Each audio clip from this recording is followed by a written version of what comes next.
Pela fé cristã, a última ceia foi a última ocasião em que Jesus se reuniu com seus apóstolos para compartilhar o pão e o vinho antes de sua morte. O cálice que ele usou naquela noite foi motivo de veneração dos primeiros cristãos e de cobiça por parte de muita gente. Era preciso preservá-lo. Seriam os Cavaleiros Templários os guardiães secretos do cálice da última ceia? Eles conheceram e visitaram a América antes do descobrimento de Cristóvão Colombo?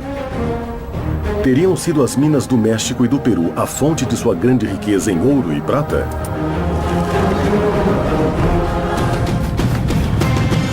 Os Templários fugiram para a América e esconderam o cálice ou o Santo Graal na Patagônia? Os nazistas conheciam o segredo dos Templários e dos Jesuítas e exploraram a América do Sul em busca do Graal. O Graal ainda estaria na América? Quem o procura atualmente? Os Templários na América.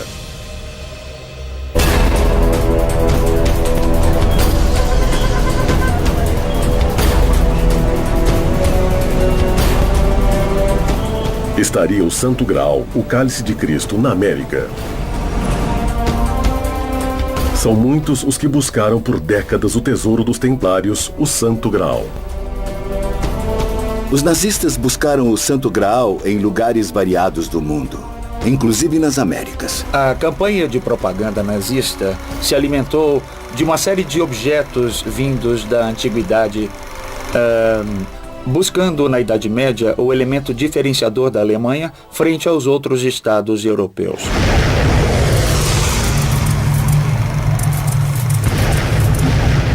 Os nazistas, entre aspas, queriam aumentar o seu poder. Por isso queriam o Santo Graal e buscavam a lança de Longinos também. Uma coisa complementa a outra, já que um é símbolo masculino e o outro feminino. O Graal é um símbolo feminino. Queriam porque eram símbolos de poder ou porque achavam que poderiam lhes dar mais poder. Alguns afirmam que os nazistas estavam convencidos de que o Graal estava na América. Muitos vinculam Hitler à busca ao Santo Graal e alguns pesquisadores confirmam essa teoria. Mas existe uma investigação em particular que se concentra na busca ao cálice sagrado na América Latina. Há um grande interesse em encontrá-lo porque supostamente o Santo Graal tem poderes místicos que, dependendo de como são manipulados, podem trazer o bem ou o mal. Por isso, tanto interesse de muitas seitas de encontrá-lo. Existem muitos lugares onde dizem que o Graal está. Mas vários pesquisadores dão a América como o destino verdadeiro.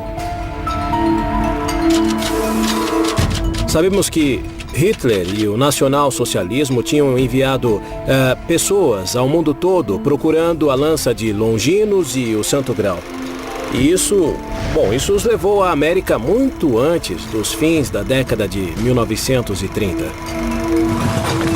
Os nazistas seguiram os passos dos templários porque consideravam que o cálice sagrado era muito mais que um objeto antigo. Para eles, o Graal seria a chave para o nascimento de uma nova humanidade. Mas nem todos têm a mesma teoria sobre ele. A palavra Graal ficou famosa a partir do ano de 1190, quando um poeta e escritor francês fez uma obra de teatro e disse que ficavam num Graal as hóstias consagradas do cristianismo. Foi Robert Baron que relacionou precisamente o Graal ao cálice utilizado por Jesus Cristo na última ceia e que posteriormente José de Arimateia utilizou para recolher o sangue de Jesus Cristo no momento da crucificação. José de Arimateia, que era o dono físico do Graal, porque era dono da casa onde foi feita a última ceia, decide fugir. Ele é uma das pessoas mais próximas de Jesus e se encarrega, segundo a tradição evangélica, do sangue que sai do corpo e de lavá-lo, segundo o ritual judaico, e depositá-lo. Dizem desde então que José de Arimateia o levou oculta e secretamente para um lugar não especificado na Britânia da época.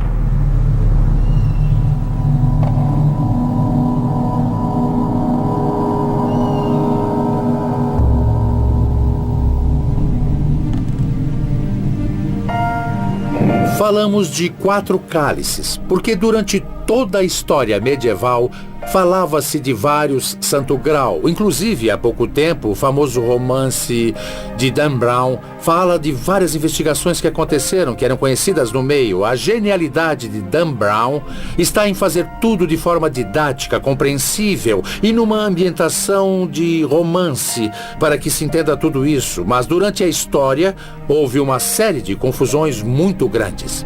Durante séculos, a história do cálice, ou Santo Graal, foi transmitida de geração em geração, alimentando o mito e, acima de tudo, o mistério. Muito mais adiante, uns anos depois, um inglês faz uma obra famosa e justamente nela fala sobre o Santo Graal. No relato José de Arimateia e a História do Graal, escrita por Boron, Jesus, já ressuscitado, aparece para José de Arimateia e entrega o Graal a ele para que ele leve à ilha de Britânia e construa lá a primeira igreja cristã em Glastonbury. Lá também deveria ser criada uma dinastia de guardiães cavaleiros para manter o Graal a salvo. Seriam os famosos Cavaleiros Templários os sucessores dos primeiros guardiães do Graal? Templários é um nome genérico que se dá aos pobres cavaleiros de Cristo e do Santo Sepulcro de Jerusalém. Foi uma ordem militar internacional fundada em 1120, com o objetivo de proteger os peregrinos que faziam a viagem até a Terra Santa. Mas quando chegam à cidade de Jerusalém, o rei Balduíno I diz que vai dar um lugar a eles no que foram as cavalariças do templo do rei Salomão. E daí em diante eles adotam o nome de Templários. Templários porque vão viver no templo de Salomão. Os Templários tinham direito sobre suas conquistas na Terra Santa e podiam construir fortalezas e igrejas próprias, o que deu grande independência e poder a eles.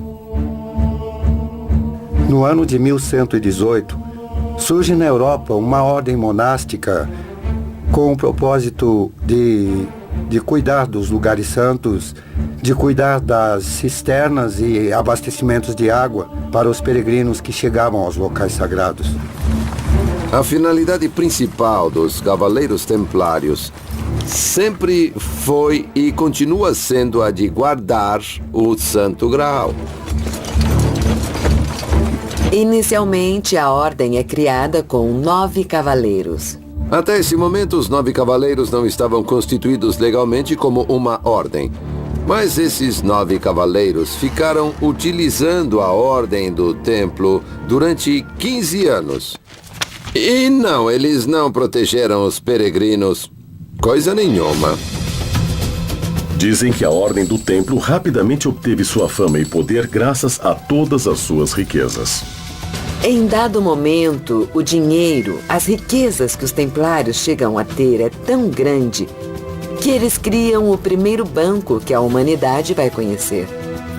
Em consequência, o que vem a partir da segunda metade do século XI é um intenso processo de monetarização da economia e a introdução de metais preciosos na economia europeia. De tal maneira que no território mediterrâneo se inicia um crescimento do comércio e com ele o desenvolvimento do capitalismo mercantil, como vamos conhecer no século XV. Foi uma descoberta assombrosa para a humanidade porque foi a primeira vez em que ninguém teria que transportar valores através de rotas e de passagens, tornando os roubos impossíveis. Com uma ordem de pagamento expedida pelos templários, era como se o dinheiro tivesse passado de um banco para o outro, como fazemos atualmente através das redes de internet. Com isso, os templários, que tinham domínios em toda a Europa Ocidental, mas cuja zona privilegiada de atuação era precisamente a Terra Santa, vão se tornar, digamos, intermediários importantes dessas redes de comércio. Assim, eles ganharam algum privilégio sobre as rotas comerciais e, em consequência, se beneficiaram da chegada de metais preciosos. Em consequência, por um outro lado, esses metais preciosos podiam ser revertidos em seus próprios domínios. A Ordem do Templo conseguiu obter um grande poder econômico e em muito pouco tempo criando ao seu redor uma grande intriga sobre a origem de sua riqueza. O pesquisador Alejandro Vega Osório sustenta a teoria de que a riqueza dos templários vinha de um novo continente e chegava em um porto secreto. O porto de La Rochelle era um poderoso porto militar secreto que a Ordem Templária tinha nas margens do Atlântico, na França. Esse porto concentrava todas as negociações templárias. Todos os caminhos convergiam para esse porto onde não entrava ninguém. Mas era nesse porto que chegava a prata que vinha da América, prata que saía do Paraguai, já processada em forma de lingotes, e era embarcada no porto de Santa Catarina, no Brasil. E a América ainda não tinha sido descoberta. Quando a ordem foi fechada no ano de 1307, muitos templários que fugiram da fogueira pegaram esses barcos. O mito e a lenda também dizem que alguns desses barcos podem ter vindo para a América. Se os templários transportaram prata da América, significa que eles podiam ter conhecimento do continente muito antes que Colombo descobrisse.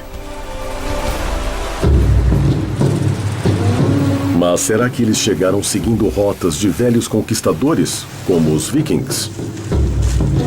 Os vikings chegam à América entre os anos 982 e 986, liderados por Eric o Ruivo.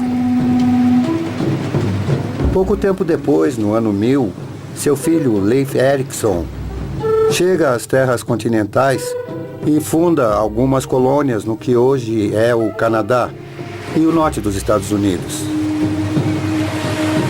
Existem evidências de que os vikings visitaram a América fundando colônias no norte da América e fizeram incursões até o centro e o sul do continente. Segundo o pesquisador José Lídio Andraça, os vikings tiveram uma forte presença em todo o continente americano. Mas existem evidências sobre isso nos mapas europeus da época? Fala-se da existência de um mapa conhecido como Mapa de Vinland. É um mapa-mundi viking do século XIII, onde se pode ver uma massa de terra no Atlântico chamada de Vinland. E nos diz que ela foi visitada no século XI por exploradores. Esse mapa provaria que Vinland seria nada mais que a terra que conhecemos hoje como América. É importante perceber duas coisas nos vikings. Primeiro, que não eram conquistadores. Não chegam ao Peru, não chegam à América, não chegam a lugar algum como conquistadores, mas como migrantes e só. Alguns especialistas, como José Riquelme, têm a teoria de que os templários seguiram os passos dos vikings, usando suas rotas até o continente americano. Bom, tiveram comunicação com a América e desenvolveram uma série de travessias comerciais. E nessas viagens, a Ordem do Templo os acompanhou. E não se esqueça que essas viagens à América tinham um propósito principal. Mas nem todos os pesquisadores estão de acordo com a teoria da relação existente entre templários e vikings. Não existe nenhuma relação entre templários e vikings. Basicamente porque os vikings foram um povo nômade do Mar do Norte, que vagou pela Europa continental entre os séculos 9 e 10, e os templários se desenvolveram no século 12. Não puderam se conhecer, então não há nenhuma relação. Quando Colombo partiu para sua aventura, talvez soubesse o destino final de sua viagem. Será que conhecia a possível existência do Graal em um novo mundo que ainda não havia descoberto? Por que nas suas caravelas havia cruzes templárias desenhadas nas velas? Os Templários na América. O Santo Graal conteve o sangue de Cristo. Supostamente, o Santo Graal tem poderes místicos. Quem tivesse a sorte de encontrá-lo, teria consequentemente a vida eterna. O que os nazistas queriam era aumentar seu poder. Os Templários na América. Se os Templários conheciam o Novo Mundo muito antes da chegada de Colombo, obviamente ele não foi o primeiro conquistador.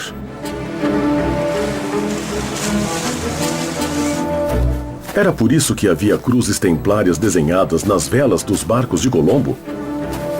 Ele esperava chegar a um reino templário? Cristóvão Colombo vai a Portugal, onde se casa com a filha do grande mestre dos Cavaleiros de Cristo de Portugal. E assim tem acesso à biblioteca do grande mestre. Nessa biblioteca estavam uns mapas. Alguns são conhecidos, certo? Onde aparece a América. Por isso, quando Colombo tem a ideia de descobrir a América, ele já sabia onde ia. Estava muito seguro de onde ia. De acordo com os documentos, parece que os chineses chegaram à América pelo Pacífico em meados do século XV, mas isso não teve maior significado. Portanto, da perspectiva histórica, o descobrimento da América, chamado assim, só corresponde a Colombo e ao ano de 1492, ainda que todos saibam que o primeiro que denominou essas terras como continente foi Américo Vespúcio. Cristóvão Colombo, em 1492, partiu do Porto de Palos, na Espanha, atravessando o Atlântico, até chegar a uma ilha chamada de Guanahani, nas Bahamas. Cristóvão Colombo entra para a história como descobridor da América, mas na verdade ele não descobriu a América, eles já mantinham rotas secretas, rotas comerciais. Ele diz que vai chegar a Cipango, vai chegar às Índias, que vai trazer ouro, prata, especiarias, etc. Mas sabia exatamente onde iria. Ele iria à América. Porque a América já era conhecida.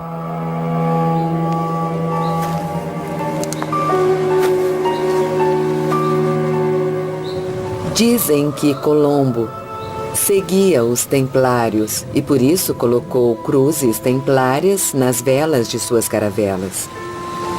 Os espanhóis sabiam que as caravelas viriam com esse símbolo que é a cruz, que é o emblema dos templários. Por que Colombo tinha velas templárias brancas com cruzes vermelhas?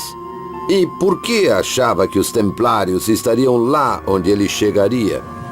Era um sinal de reconhecimento. Para dizer que eram amigos. Por um lado, ele pretendia estabelecer uma relação entre os templários e a América, mostrando nas bandeiras que acompanhavam todas as embarcações de Colombo a imagem da cruz do templo. É uma cruz que se identifica perfeitamente e diferencia a ordem de outras, como a de Santiago, como a de Caravaca ou a dos Hospitalários. Mas isso não significa que houvesse templários nas embarcações de Colombo. Se as cruzes funcionavam como um sinal de reconhecimento aos habitantes originais, isso quer dizer que outras culturas podem ter chegado muito antes e imposto seus símbolos. Se isso aconteceu, deveria haver evidências de sua presença antes do descobrimento da América. Em todas as comunidades indígenas existem referências a gente branca que ensinou, inclusive, o conceito do que é a cruz para os pré-hispânicos. Quando chegaram os espanhóis, eles não foram recebidos com surpresa. Eles os esperavam. Segundo os pesquisadores José Lídio Andraça e Alejandro Vega Osório, seguidores dessas teorias polêmicas, uma das coisas que mais assustaram os conquistadores espanhóis foi que os índios não estranharam ao ver os cavaleiros armados. Alguns foram encontrados na península de Yucatán, que contavam uma lenda que narrava que uns homens brancos chegaram em suas margens em grandes barcos. Mas quem eram esses homens brancos? Qual seria a sua origem? Vários estudos realizados por um grupo de pesquisadores indicam que os vikings chegaram ao continente americano vindos da Dinamarca no ano 900 d.C.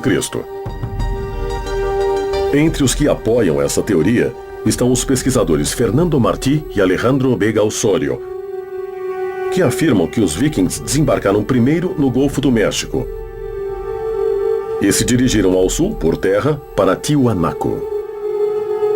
Ullmann chega por volta de 900. Ele chega no Peru, se estabelece lá, começa o Império de Tiwanaku, cuja casta-chefe, a família-chefe, são os vikings.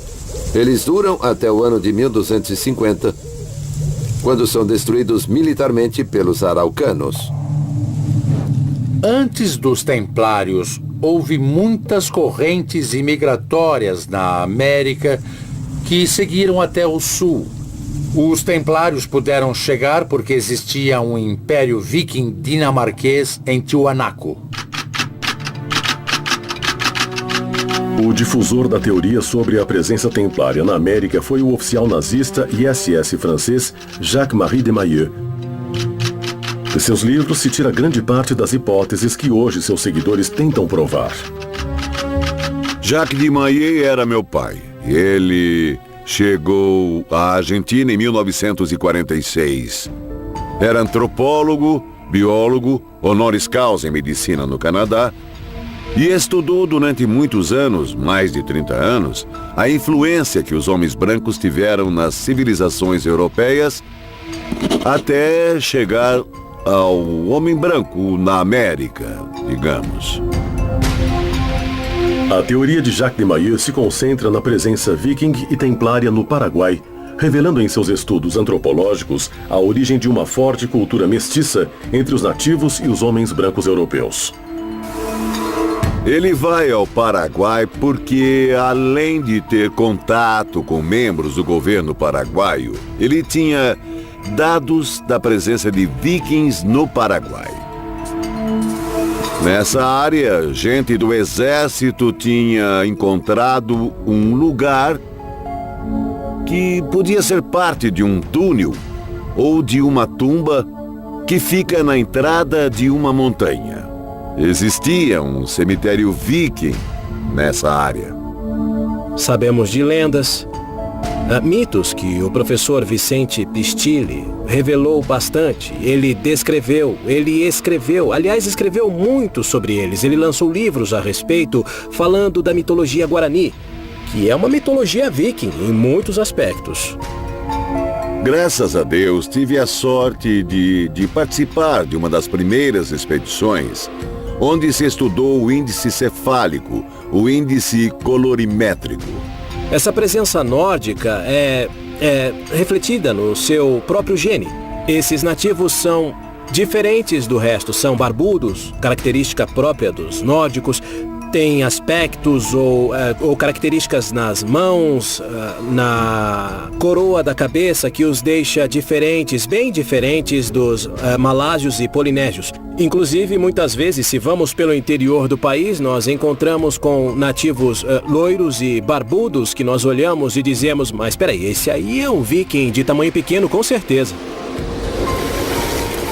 Se considerarmos a presença viking na América e temos pistas dos templários na Europa sobre a existência de americanos, talvez tivessem que existir então vestígios templários na América.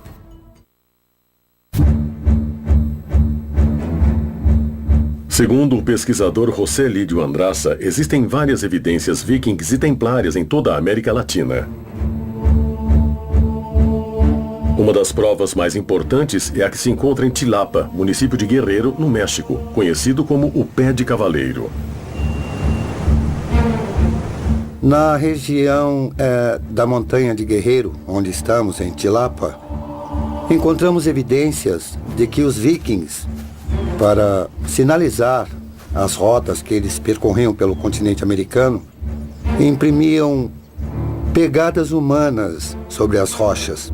Se essas provas forem verdadeiras, nos revelam uma forte presença templária e viking na América. O importante nessas pegadas é que estão viradas todas invariavelmente para o norte. Jacques de Maillet nos diz no seu livro que Colombo chegou depois, se referindo a elas como sinais de que os templários passaram por essas terras pelo continente americano. Essas descobertas de ruínas e vestígios nos revelam que existiu uma forte presença viking e templária no México. Isso indicaria que a ordem tinha muito interesse nesse novo continente. Mas o que eles buscavam? O objetivo final era a criação de uma nova ordem mundial? Podem ter transportado o Santo Graal da Britânia para o México para esse fim ou buscavam outra coisa nessas terras? Os Templários na América. Por que Colombo tinha velas templárias? E por que achava que os templários estariam lá onde ele chegaria? Dizem que Colombo seguia os templários E por isso colocou cruzes templárias nas velas de suas caravelas. Antes dos templários, houve muitas correntes imigratórias na América. Os templários, para sinalizar as rotas que eles percorriam pelo continente americano, imprimiam pegadas humanas sobre rochas. Os Templários na América.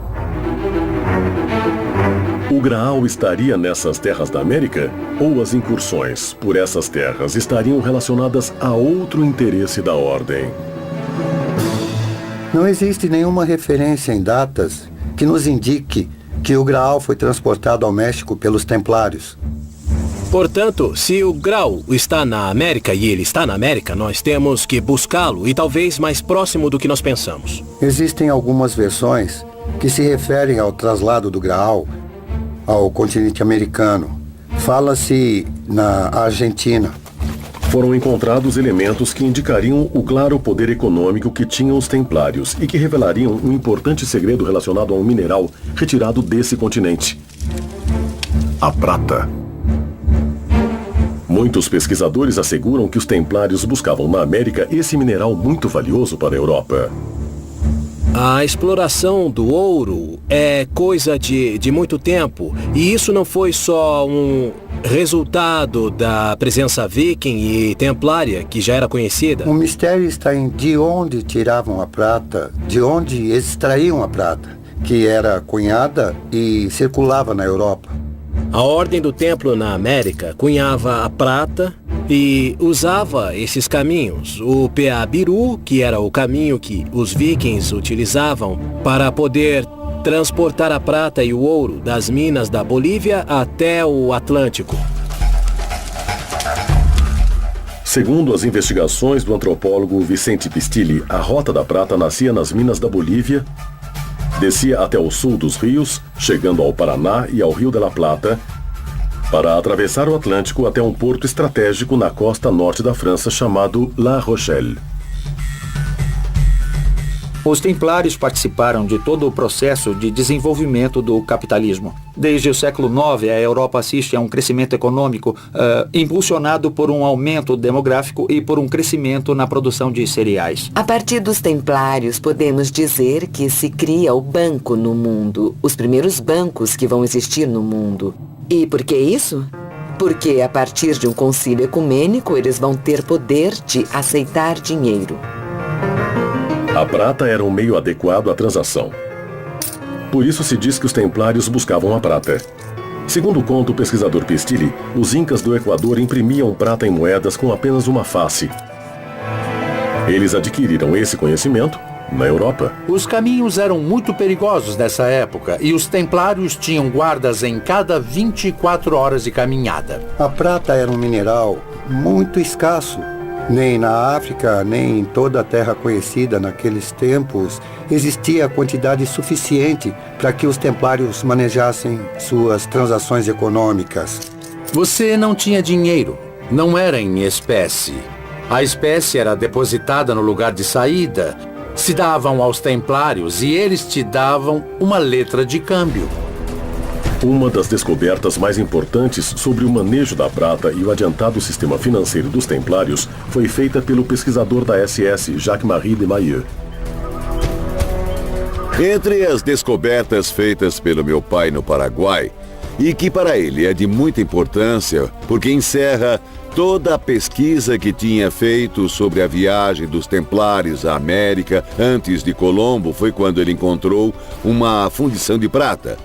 Não sabia o que era aquela canaleta até que um engenheiro informou que é onde ela fica quando ela é fervida, quando a prata está quente, aí ela produz uma espuma e tudo mais. E a prata era fundida e transformada em lingotes para poder ser transportadas nos barcos como lastro.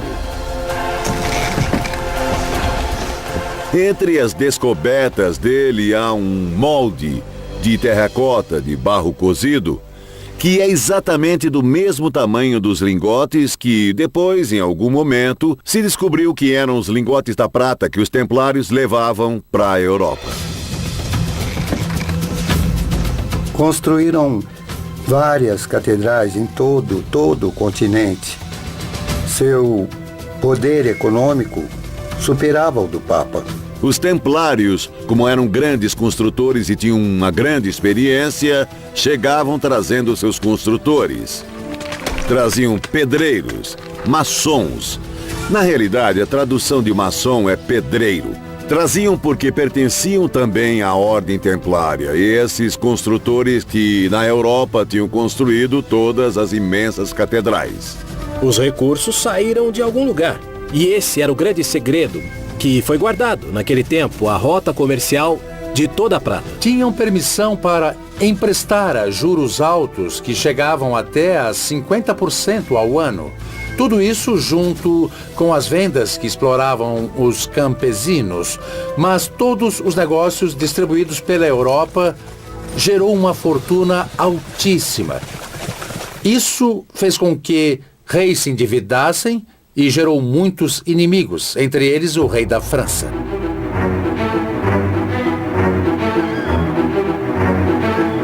Ao alcançar um grande poder, eles conseguem fazer com que várias ordens religiosas que existiam comecem a vê-los com maus olhos. Também o poder político na França, nessa época, começa a rivalizar com eles, por terem criado uma espécie de Estado dentro do Estado. Tudo isso vai acabar gerando uma espécie de ataque da igreja de um lado e do outro lado do rei da França, para que definitivamente se encerrasse essa ordem. Os templários tinham conhecido a América e possivelmente exploraram suas riquezas. Seu poder e influência começaram a diminuir. Com a negação de Jacques de Molay, o destino da ordem foi selado. O rei Filipe IV da França deseja que todo esse ouro, toda essa riqueza e todo o poder do banco comandado pelos templários seja exclusivamente francês. Fez um pacto com o Papa que ele mesmo sustentava e de uma hora para outra houve a Noite Triste. A sexta-feira, 13 de outubro de 1307, quando os templários foram aprisionados.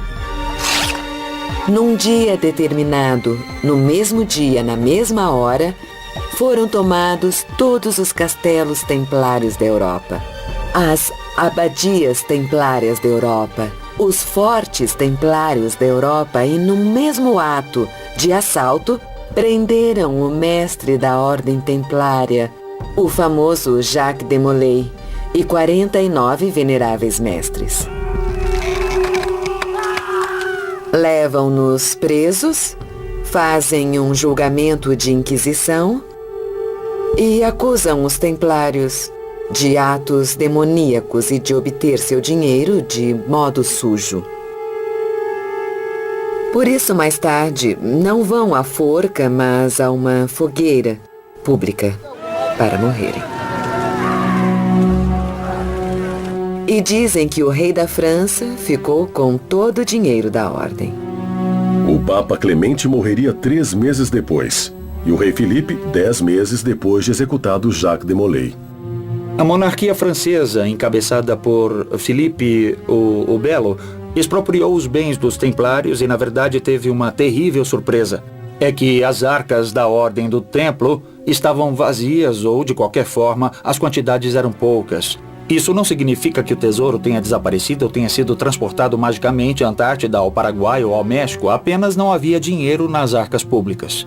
A Ordem do Templo foi saindo da Europa por causa da perseguição e veio se refugiar nas regiões da América, tanto na América do Norte como na América do Sul e também na América Central. Um dos responsáveis pela teoria sobre a presença do Graal na América é o pesquisador Alejandro Vega Osorio. O serviço de inteligência templário era muito bom. Sabia com antecedência que aquilo iria ocorrer. Antes que os guardas do rei da França fizessem prisioneiros os principais hierarcas templários, eles já tinham fugido com tudo que estava guardado, tudo que era chamado de tesouro templário. A Ordem dos Cavaleiros do Templo desapareceu da face da Terra tão rápido quanto apareceu. Mas há dúvidas com respeito à sua extinção. Alguns acreditam que eles tinham preparado sua fuga para fora do continente europeu. Segundo a teoria do pesquisador Alejandro Veiga Osório, os cavaleiros do templo tinham fugido para o Novo Mundo e, ao fazê-lo, transportaram o Santo Graal. Os Templários na América. A presença templária no México tinha o único objetivo de extrair a prata e o mercúrio. A partir de um concílio ecumênico, eles vão ter poder de aceitar dinheiro. Tinham permissão para emprestar a juros altos. Gerou uma fortuna altíssima. O rei Felipe IV da França deseja que todo esse ouro, toda essa riqueza e todo o poder do banco comandado pelos Templários seja exclusivamente francês. Fez um pacto com o Papa que ele mesmo sustentava e os Templários foram aprisionados. Os Templários na América. Os cavaleiros templários se refugiaram no Novo Mundo quando caíram em desgraça na Europa, ocultando aqui seus tesouros, entre eles o Santo Graal,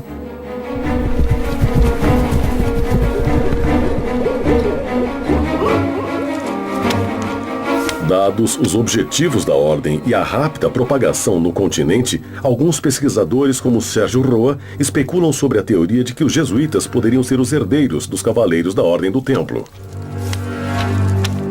A relação entre jesuítas e templários pode ser vista em alguns pontos diferentes. Por um lado, se tratam de ordens que, sendo reconhecidas pela Igreja, têm uma série de atribuições especiais. Sabe-se perfeitamente das grandes quantidades de terrenos, de imóveis e de riquezas que conseguiram em muito pouco tempo, tanto os templários como os jesuítas, na América principalmente. Santiago do Chile, Chile.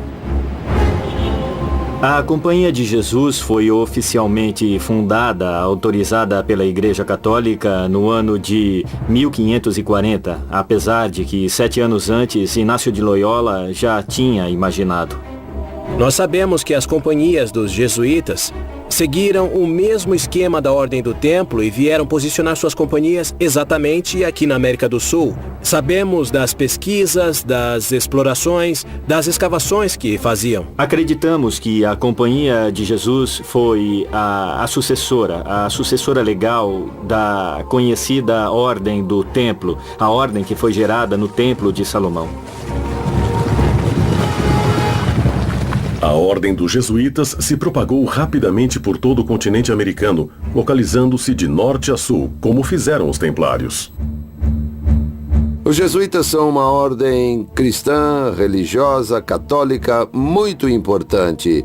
E talvez uma das mais fortes que tem a Igreja Católica. Forte em todo sentido. Forte em sentido espiritual, em sentido intelectual, no sentido de sua formação. É lógico, então, que o Santo Graal interessasse a eles.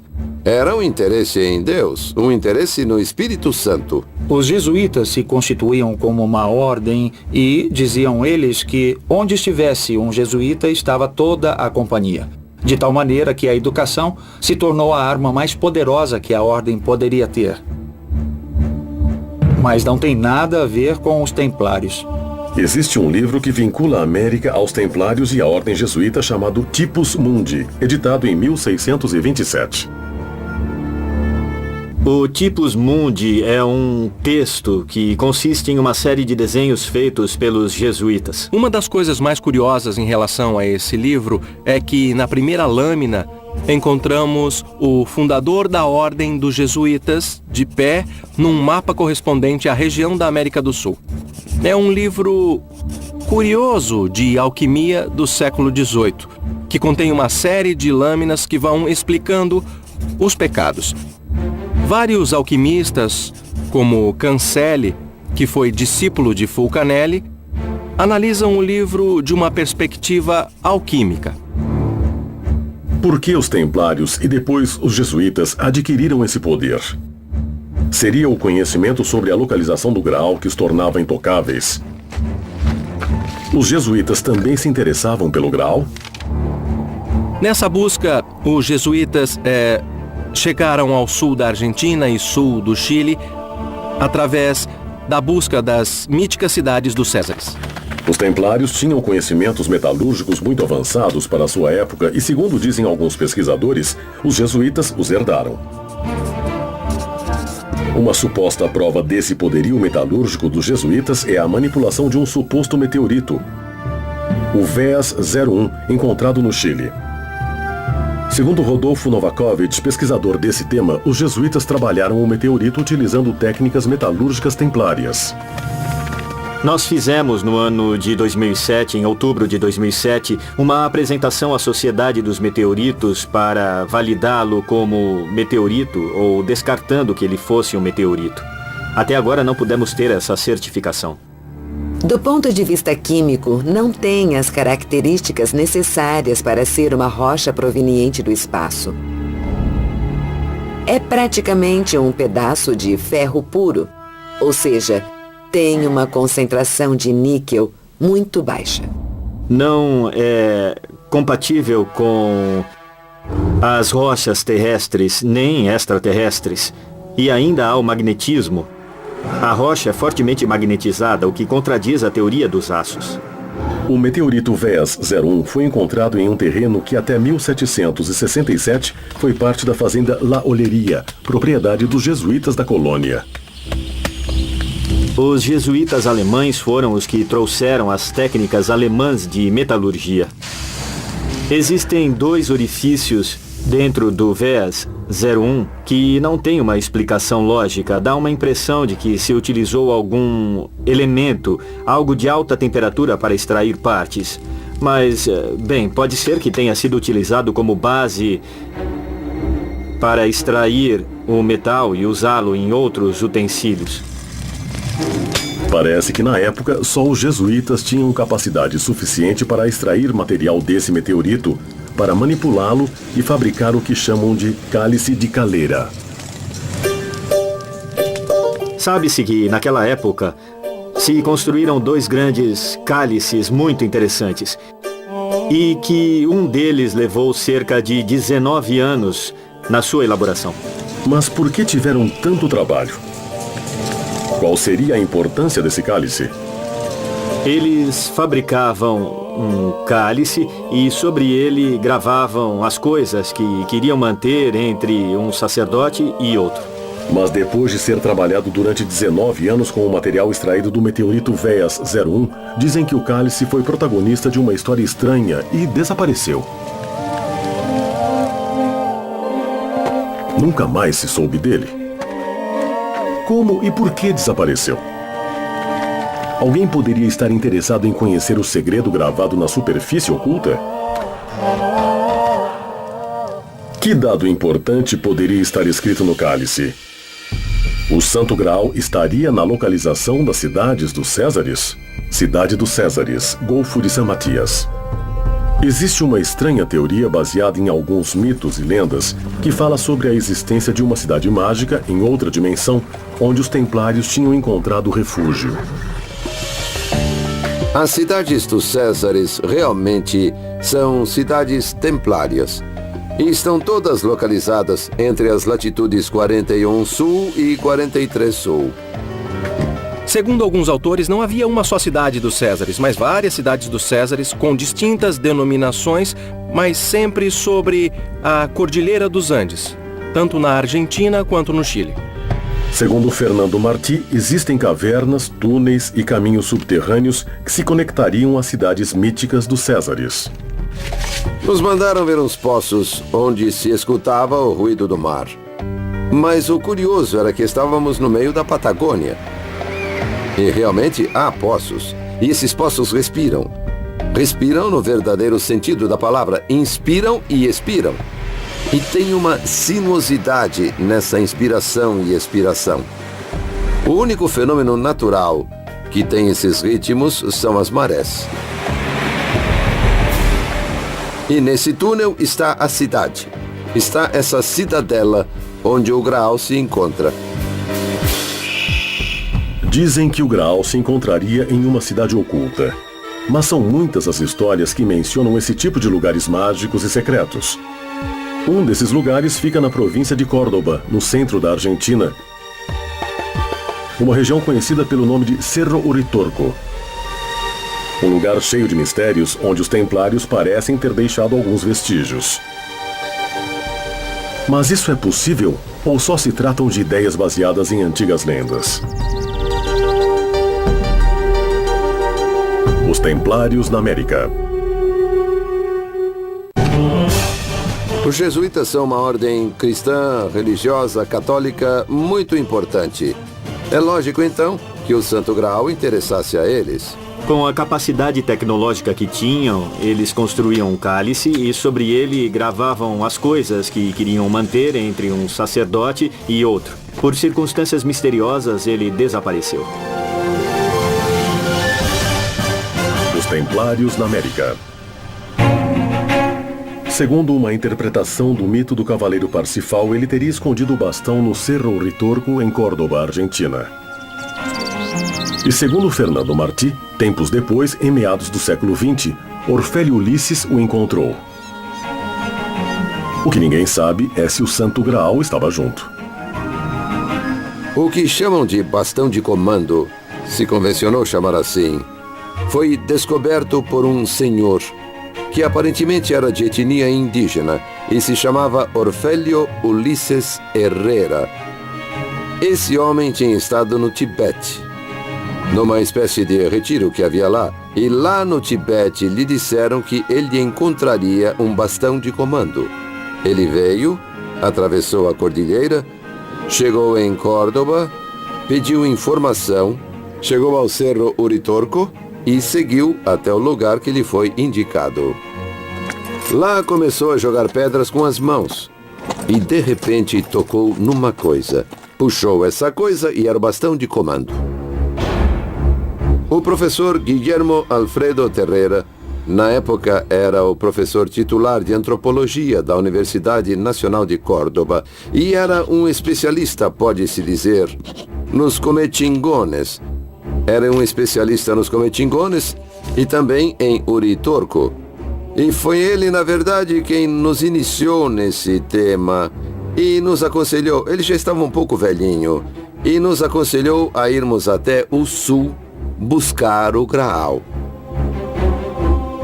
O mito no qual se baseiam alguns pesquisadores diz que o bastão de comando que Parsifal trouxe seria para eles uma prova inequívoca da existência do Graal na zona do Cerro Uritorco, na província de Córdoba, na região central da Argentina. Os nazistas buscavam algo além do Graal. Dentro dessa ideia, dentro desse desejo de ir conseguindo esse tipo de peças míticas, Hitler queria o bastão de comando porque ele acreditava nessa hipótese de que ele daria poder a quem o possuísse.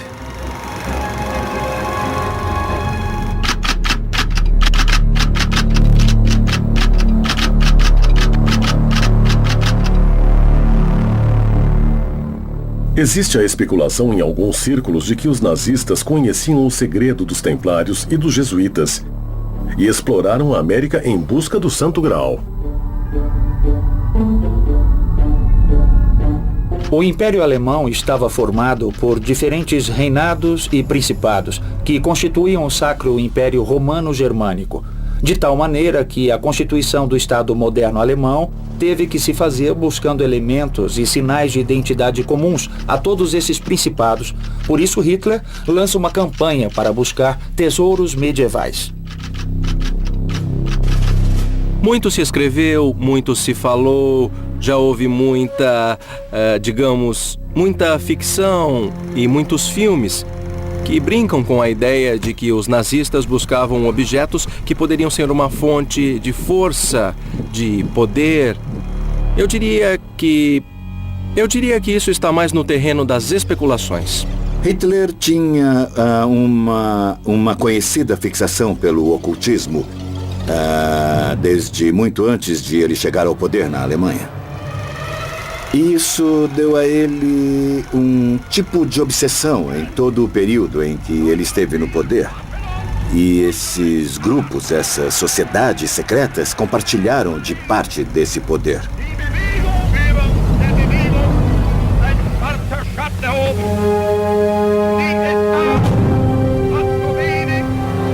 Dentro desse perfil esotérico, esotérico e ocultista que tinham os nazistas, particularmente Hitler, o Santo Graal era uma peça que não podia faltar, digamos, em sua coleção de objetos míticos.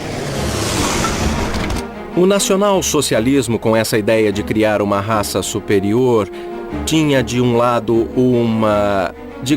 uma face que não era ligada ao divino, e sim a uma questão muito terrena e muito criminosa, que era o que eles chamavam de programa de limpeza racial. E um programa também era chamado de programa de eutanásia nazista. Criminosa, que era o que eles chamavam de programa de limpeza racial. E um programa também era chamado de programa de eutanásia nazista, que era destinado a melhorar, entre aspas, a raça ariana. Na primeira metade do século XIX, com o ressurgimento das sociedades secretas em todo o mundo ocidental, os templários seriam uma boa base para alimentar o mito e as formas estruturais dessas sociedades secretas. As teorias de muitos pesquisadores, como Jorge Camarasa e Fernando Martí, dizem que durante e depois da Segunda Guerra, os nazistas chegaram às costas da América do Sul não só para se refugiarem, mas buscando os tesouros da ordem.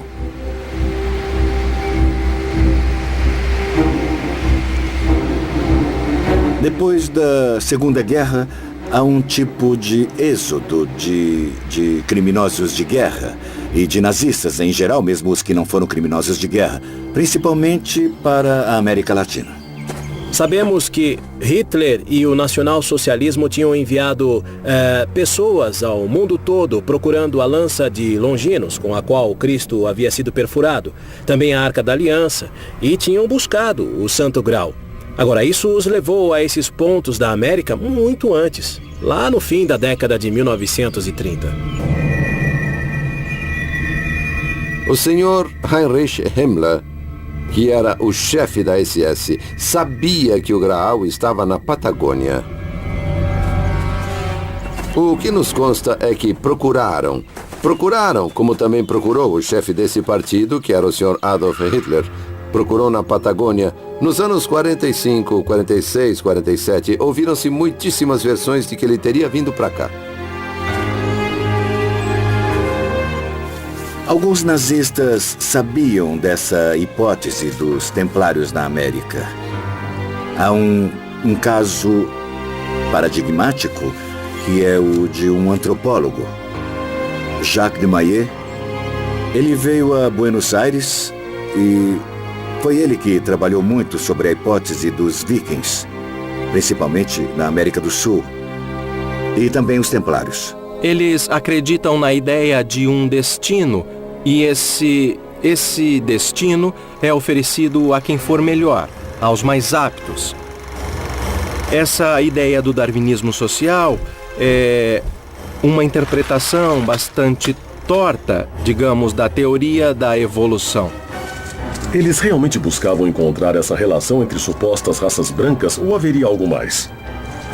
Alguns pesquisadores que apoiam a teoria do Graal na América dizem que os nazistas só queriam achar esse tesouro templário nessas terras.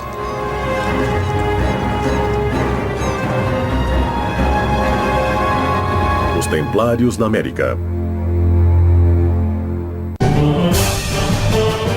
Dentro desse perfil esotérico e ocultista que tinham os nazistas e Hitler em particular, o Santo Graal era uma peça que não podia faltar em sua coleção de objetos míticos. O senhor Heinrich Himmler, que era o chefe da SS, sabia que o Graal estava na Patagônia. O que nos consta é que procuraram.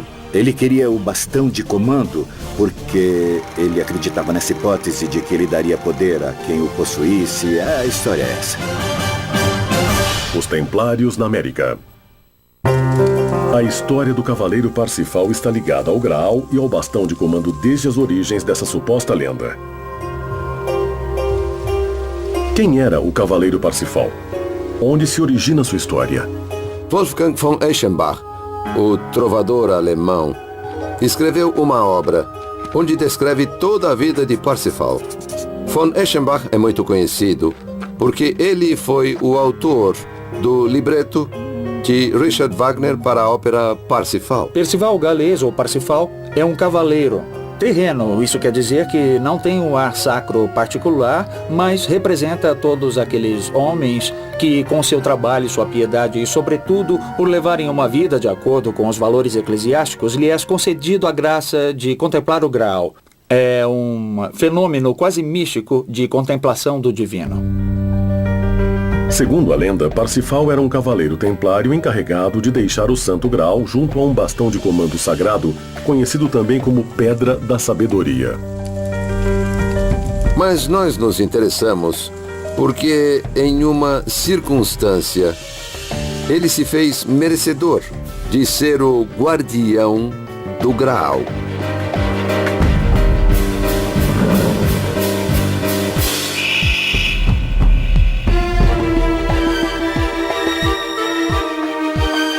Não sabemos se Parsifal é uma pessoa ou se são várias pessoas que têm o mesmo nome, ou se é um cargo que designa o encarregado do Graal, porque o encontramos no ano 700 e vamos encontrá-lo no ano 1300 também.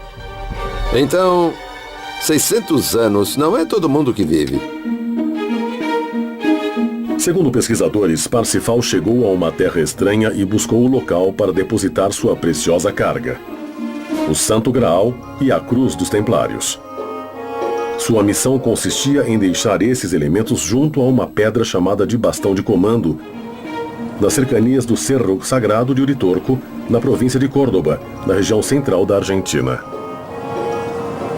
O Cerro Uritorco é uma área que tem anomalias magnéticas muito importantes. As bússolas dão voltas em falso no local e ele é conhecido desde tempos remotos como um centro religioso. Neste lugar teria sido depositado o Lapis Exilis, e dele se origina a história de Orfélio Ulisses e de Guilhermo Terreira, seu discípulo, que recebe esse bastão de comando. O bastão de comando que o mundo todo quis e ninguém conseguiu. E está nas mãos de uma família que é a família Terreira. Fora a obra do cavaleiro templário Parsifal, existe um antigo poema do Grande Livro do Graal, no qual esse cavaleiro também é protagonista e que narra sua chegada à costa de um novo continente.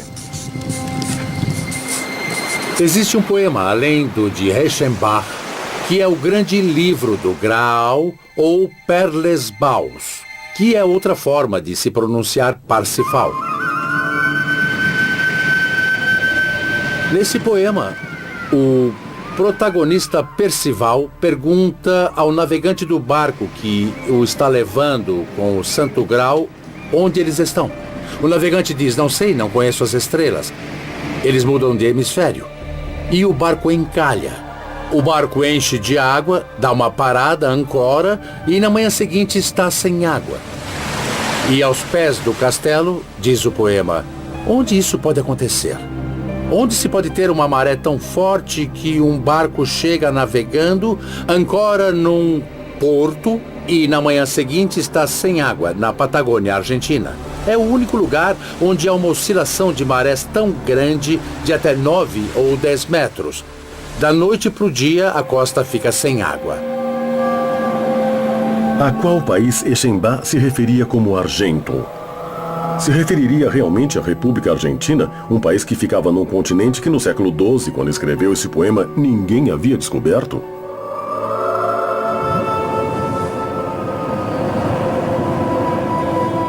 Parte do tesouro templário está na Patagônia, precisamente nas cercanias de Telsen e sob o planalto de Somuncurá.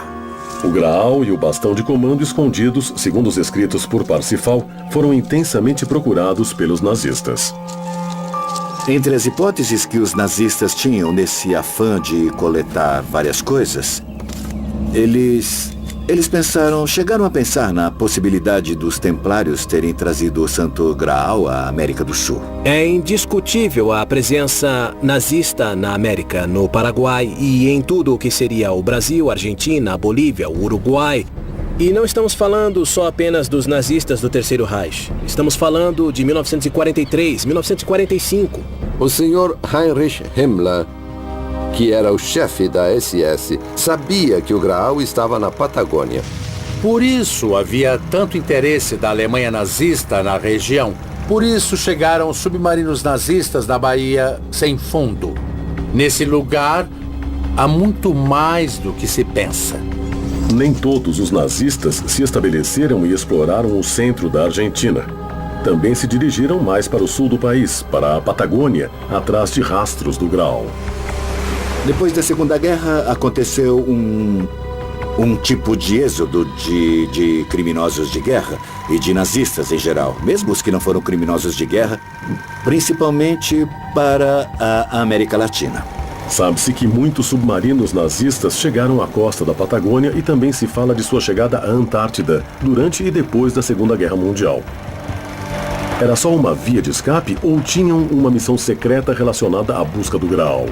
A chegada dos submarinos nazistas à costa argentina durante e depois da guerra tinha a ver principalmente com o desembarque de algumas pessoas e de alguns bens.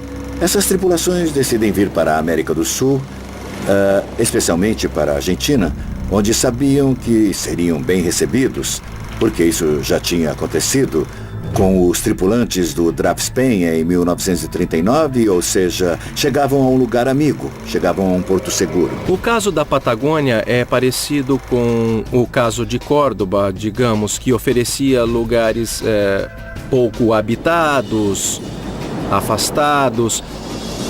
Aqueles que vinham da Europa alpina, eu vou chamar assim, encontravam na Patagônia, quando chegavam, um espaço, um local similar à geografia de onde eles vinham.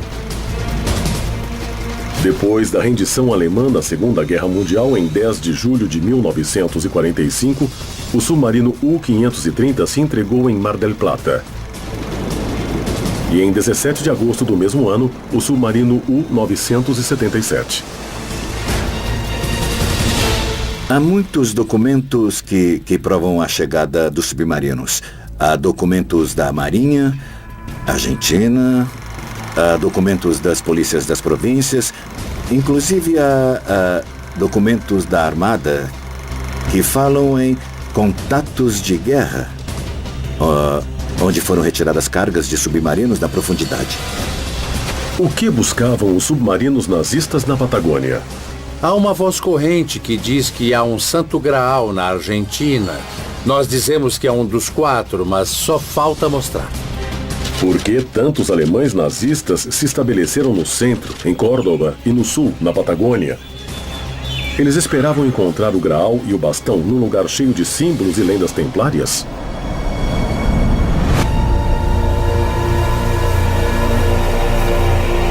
Os Templários na América.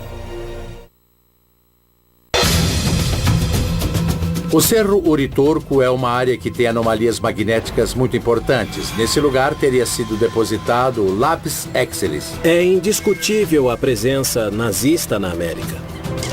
Eles chegaram a pensar na possibilidade dos templários terem trazido o Santo Graal à América do Sul. O senhor Heinrich Himmler, que era o chefe da SS, sabia que o Graal estava na Patagônia. Há muitos documentos que provam a chegada dos submarinos. Há uma voz corrente que diz que há um Santo Graal na Argentina.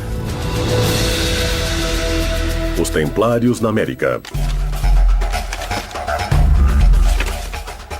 Os Cavaleiros Templários tinham fugido para a América do Sul com um objetivo claro de preservar o Graal em um lugar seguro e secreto. A última frota templária saiu de La Rochelle em 11 de outubro de 1307. Essa frota passou por Glastonbury, pegou carga lá, e ficou claro que quem estava em Glastonbury sabia que tinha de esperar uma frota com velas brancas e cruzes vermelhas. Então precisavam carregar as relíquias. Fizeram isso e a frota seguiu. A trajetória exata é para o sul, junto à costa da África, até a ilha de Cabo Verde. E aí cruzam a corrente, aquela que ficou famosa por Colombo. Eles cruzam até a Venezuela e de lá vão pela corrente quente do Brasil. Descem até a boca do Rio de la Plata. Do Rio de la Plata até o Golfo de San Matias, que foi o destino final. E aí é muito difícil. Segundo o pesquisador Fluguerto Martí, a frota templária carregou o Santo Graal na Grã-Bretanha e o primeiro destino a que chegou foi um porto chamado El Fuerte, no Golfo de San Matías, ao sul da Argentina. Rio Negro, Golfo de San Matías. O forte é um lugar que fica no Rio Negro, perto da praia. É um planalto.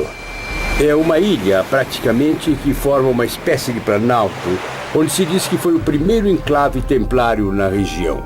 Mais ou menos no ano de 1840 veio a nossas terras um geógrafo francês chamado Juan Antonio Victor Martin de Mouchy, que foi contratado para fazer um atlas, um mapa de toda a Confederação Argentina. Esse atlas consta de 30 lâminas. Em três desses mapas, aparece o Golfo de San Matías e aparece com o sinal que se punha nos fortes e uma legenda que diz Antigo Forte Abandonado ou Ex-Forte Abandonado, em francês Ancien Fort Abandonné.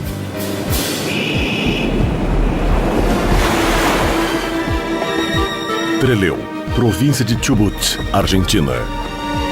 Museu Paleontológico Egídio Ferulho.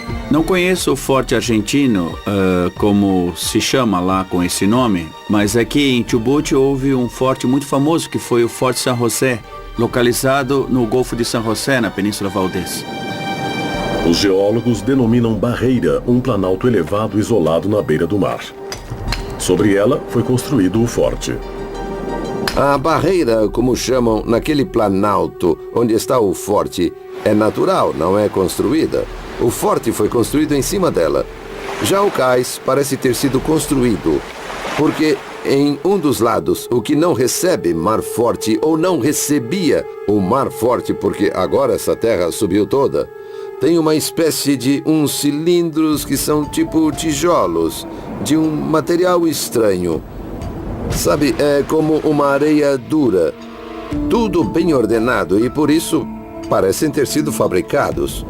Se os templários desembarcaram nessa região da Patagônia, é provável que tenham deixado mais marcas como as que parecem ter deixado no México e no Paraguai. Dadas as supostas provas recolhidas anteriormente, essas marcas continuariam nos lugares? Deixaram como obra as cruzes, os respiradouros, há respiradouros feitos, construídos, que têm relação com as subidas e descidas das marés. Estamos falando já dentro do território, não na costa, já bastante dentro do território. Há evidências de que há rios, porque o ar que sopra desses buracos, desses respiradouros, está relacionado às marés. Ao abandonar o forte costeiro, dadas as provas coletadas, os templários também seguiram o curso do rio Chubut, levando seus tesouros até um lugar-chave. Ponte Henry, rio Chubut. Mas também existem outras evidências importantes encontradas na mesma área. Cemitério Moria, Trelew, Argentina. Há um cemitério galês com umas 50 tumbas mais ou menos, muito antigas. Mas há uma tumba, uma tumba que é a mais antiga de todas. É uma relíquia.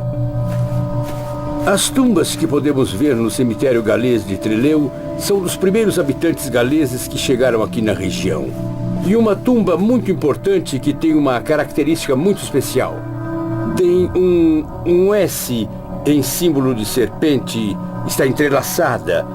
Principalmente, isso é símbolo de um trabalho alquímico. Para esses pesquisadores, esses restos arqueológicos confirmariam certamente a presença templária na Patagônia Argentina. Eles teriam deixado escondido aqui o Santo Graal? Podemos averiguar que é fidedignamente esse símbolo. Porque sabe onde vemos esse símbolo? Nas igrejas templárias do sul da França. Esse símbolo se chama crismon. É um símbolo de Cristo, mas que os templários utilizavam. Os povos galeses buscaram sua terra prometida nesse canto do mundo? Teriam feito isso por acaso onde os templários se estabeleceram séculos antes?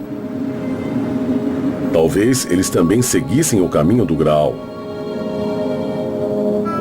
Os estudiosos asseguram que os colonos galeses se perguntavam como os templários fizeram para atravessar de maneira tão rápida a Patagônia. A resposta a essa pergunta, segundo Alejandro Vega Osório, estaria debaixo do solo. Debaixo do Planalto Patagônico, a mais de 200 quilômetros da costa do Atlântico, aparecem buracos na rocha de onde sai ar e entra ar. Há uma curva de 36 horas, onde se sente inspirar com muita força e expirar o ar. O ar expirado tem 5 graus de temperatura, uma umidade relativa de 85%, igual à água do Atlântico. Segundo o pesquisador, existiria o que ele denomina de buracos que respiram, estranhos túneis conectados a uma suposta corrente de ar subterrânea. Essa troca de expiração e inspiração corresponde à subida e descida das marés do Atlântico e do Pacífico. Esses túneis não são conhecidos, mas nos ambientes esotéricos sabia-se que eles existiam. Já desde tempos antigos, existia o que se chamava Baía Sem Fundo. Mas o que esses respiradouros indicariam? Os respiradouros, o que existe normalmente são alguns pequenos laguinhos onde se acumula água. A água brota como vulcõezinhos de areia. Nós geólogos conhecemos como pequenos vulcões de areia. Existem pequenas borbulhas que saem e que vêm arrastadas pela água.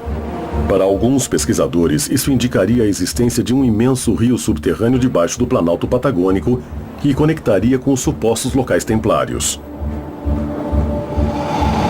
Mas, para os especialistas, isso parece ser impossível, dadas as condições geológicas da região. O Planalto de Somuncurá é um grande planalto de origem vulcânica de idade terciária, ou seja, que tem aproximadamente uns 10 milhões de anos. E esse platô vulcânico se localiza na zona norte de Chubut e sul do Rio Negro e abarca milhares de quilômetros quadrados. Há um canal subterrâneo que une o Atlântico ao Pacífico, bem justamente entre as latitudes 41 e 43, que vai do Atlântico até o Pacífico e vice-versa, não? As águas subterrâneas não se unem de um oceano ao outro. As águas subterrâneas às vezes terminam internamente em bacias endorreicas e algumas drenam até o mar. Vemos como desaguadouros nas margens da costa, mas não vão de um mar ao outro. Há alguns pesquisadores que dizem que os misteriosos poços ao longo do Planalto de Somuncurá são a chave para encontrar o lugar onde descansa o tesouro templário. Esses poços respiram.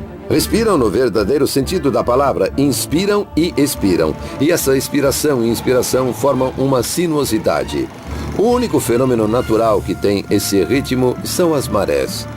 Checamos a temperatura e a umidade no Serviço de Hidrografia Naval de Buenos Aires e nos disseram isso está em contato com o mar.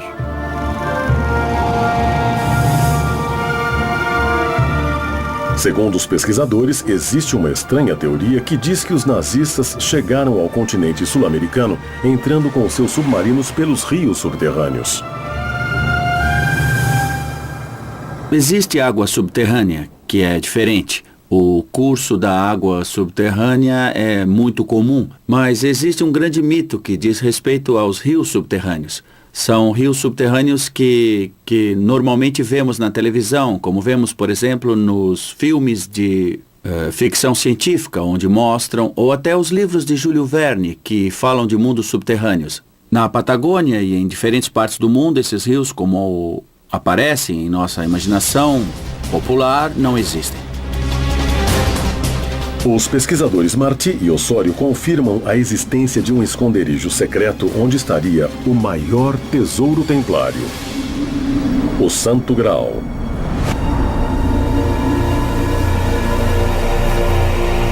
Os Templários na América. Esse forte é um planalto, onde se diz que foi o primeiro enclave templário que houve na região. O Planalto é um grande planalto de origem vulcânica. Os nazistas buscavam o Santo Graal na Patagônia, por isso chegavam submarinos nazistas na Baía Sem Fundo. Nesse lugar há muito mais do que se pensa. Os Templários na América. Até onde a pista do rio subterrâneo nos leva na Patagônia? Quais são as pistas para se chegar ao Santo Graal? Esse lugar realmente existe? Na província argentina de Chubut, há um pequeno local chamado Telsen. Essa é a região da última morada do Santo Graal? Telsen é um vale que fica em Chubut, que significa o lugar dos ancestrais.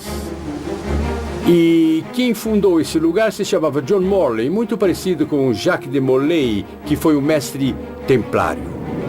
A cidade de Telsen é conhecida pelos glifos, formas e desenhos formados por uma cadeia de grandes pedras. Uma das provas mais fortes da presença dos templários na área são os glifos de Telsen, onde estão desenhados em pedra, vistos do ar com grande magnitude, glifos de 200 metros de largura com cavaleiros, espadas. Foram cobertos com tamariscos, com árvores, para que o local não pudesse ser escavado. Alguns membros da comunidade científica e especialistas em geologia põem em dúvida as teorias que falam na existência de cavernas ocultas e dos supostos glifos com figuras desenhadas na Terra. A localização de Telsen é na parte sul do Planalto Somuncurá. Nessa região há pedras de diferentes origens e de diferentes idades. Há pedras de idades jurássicas, muito antigas, até pedras terciárias, de uns 8 ou 9 milhões de anos. Há pedras tanto de origem vulcânica quanto de origem sedimentar. Os cientistas continuam sem ter provas desses desenhos chamados de glifos na Patagônia, na qual se chega atravessando um portal energético localizado na região de Telsen. Uma teoria fantástica controversa, que muitos cientistas veem como improvável. Há muitos que dizem que é uma cidade errante, que fica entre as duas dimensões, entre a terceira dimensão e a quarta dimensão. E às vezes desaparece da terceira, por isso é muito difícil encontrá-la. É uma lenda como a de Eldorado, na região da América Central. A lenda sobre essas cidades dos Césares está ligada à região de Telsen, mas por que ninguém pode explicar sua localização? Existe um grande silêncio entre os habitantes da localidade de Telsen que se negam a dar testemunho sobre o tema. O Graal e a cidade oculta parecem ser um segredo bem guardado pelos habitantes locais. Um mito difícil de se comprovar, um mistério que ainda continua sem resposta. É muito evidente que os habitantes de Telsen se negam a falar sobre o Santo Graal e sobre todas as coisas que se encontram em Telsen, porque temem um pouco por sua pequena população, seu pequeno lugar, não querem se sentir invadidos pelo turismo, por situações um pouco agressivas, numa região tão pacífica como é a população de Telsen. Os indícios encontrados levam os pesquisadores do Graal a uma região, a formação rochosa de Telsen. Segundo os pesquisadores Fernando Martí e Alejandro Begossorio, se trataria de uma porta finamente talhada que claramente parece ser uma porta selada, obstruindo a entrada para um túnel. Essa seria a misteriosa Porta de Telsen? A Porta de Telsen é o que nós chamamos de Porta de Pedra. Não existem provas tangíveis, apenas teorias baseadas em mitos e lendas sobre a suposta porta onde se esconderia o Santo Graal. Dizem que o Santo Graal está na Porta de Telsen. Seria importante cruzar essa porta para ver se o encontramos. Apesar de todos indicarem a região como tal, ninguém pôde chegar ao lugar exato onde ela fica. Há poucas pessoas que dizem ter visto essa estranha porta de pedra. Também se fala da existência de um único documento em película ou filme que revelaria a imagem da misteriosa Porta de Telsen.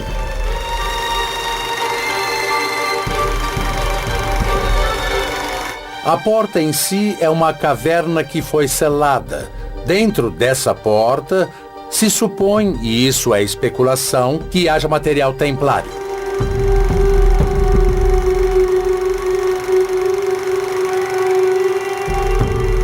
Normalmente onde há uma caverna, há mais de uma, e elas podem estar alinhadas. São cavernas que se originam normalmente em rochas carbonáticas, rochas que podem degradar. Também existem cavernas formadas por rochas vulcânicas. A lava que baixa, esfria e deixa cavidades. Às vezes pode haver mais de uma caverna alinhada. Aparentemente, é uma porta de rocha ou de pedra, mas que está fechada, que está num maciço montanhoso, um maciço de pedra montanhosa. E que dá toda a sensação de ser uma porta que está fechada por dentro. Acredita-se que atrás da porta de Telsen está o Santo Graal. O Santo Graal parece ter o poder de se esconder para não ser revelado. Ninguém pode dizer com exatidão o lugar onde fica a porta. Pode-se observar a menção de uma porta na região de Telsen. As imagens que eu vi não me indicam que exista uma porta. Me parece mais exatamente uma formação de uma rocha vulcânica, muito similar a uma porta, mas que só tem o aspecto de porta. Estamos falando sempre de rochas vulcânicas. As imagens nesse filme são supostamente as únicas provas atuais da existência da Porta de Telsen, o lar do Santo Graal.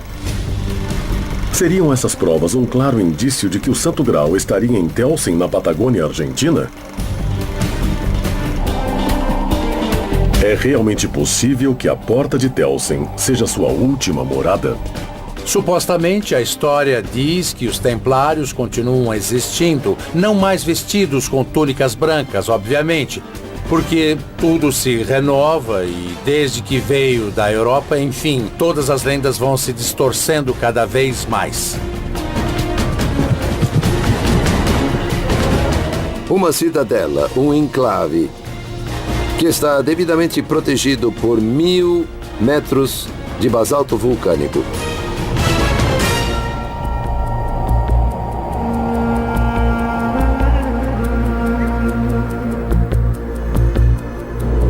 A Patagônia Argentina esconde um último segredo sobre o Graal, um enigma que espera ser revelado. Existem templários em toda a América Latina também, como na Europa. Aqui temos na Argentina a Ordem dos Cavaleiros Templários, com sua sede principal em Buenos Aires. E na Patagônia temos a Preceptoria, pela qual eu sou o responsável. E há templários também no Peru, no Chile, no Paraguai, no Brasil. Formamos a União Templária Latino-Americana, onde se associam todas as ordens de origem templária. Atualmente, não existem templários verdadeiros. A ordem foi desfeita em 1212 pelo Papa Clemente V, de tal maneira que todos os grupos posteriormente que se intitulam templários não têm absolutamente nada a ver com a ordem original, apesar de retomarem a simbologia, os valores, os rituais próprios dos templários. Na Europa existem ordens templárias, vestígios da ordem monástica que estamos falando, que existem com outras características. Eles inclusive buscaram e resgataram muitos conhecimentos transcendentes que permitiram o maior conhecimento dessa ordem.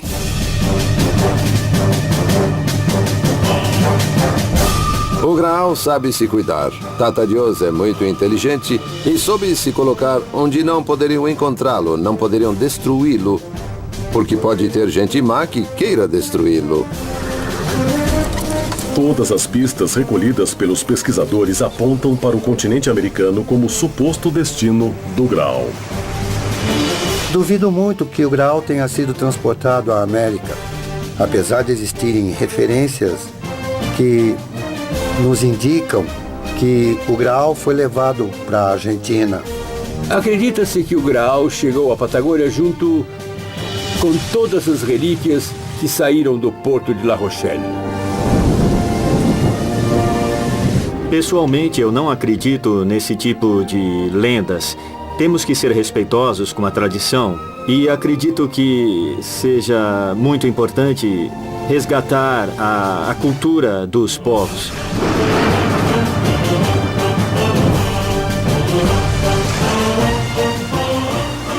Parte do tesouro templário está na Patagônia, precisamente nas cercanias de Telsen e abaixo do Planalto de Somuncurá. Pesquisadores de todo o mundo continuam encontrando pistas do Graal e todas apontam o continente americano como seu destino. Mas realmente estamos diante de um mito ou de uma realidade que quer se esconder? Enquanto isso, na cidade de Telsen, o segredo templário parece estar muito bem escondido. A primeira coisa a determinar é se o Santo Graal existe, se por um acaso ele existir, se ele existir verdadeiramente, não se sabe onde é que ele está, porque nunca o encontraram. Apesar de que teve muita gente que o buscou durante muito tempo. Em último caso, o cálice que pode ter servido Jesus na última ceia se perdeu pela história e hoje em dia há 3 ou 4 santuários na Europa que reivindicam para si a posse do autêntico Graal. Se há 4, significa que nenhum é verdadeiro. 3 dias antes da ordem ser capturada, saíram com todos os tesouros dos templários.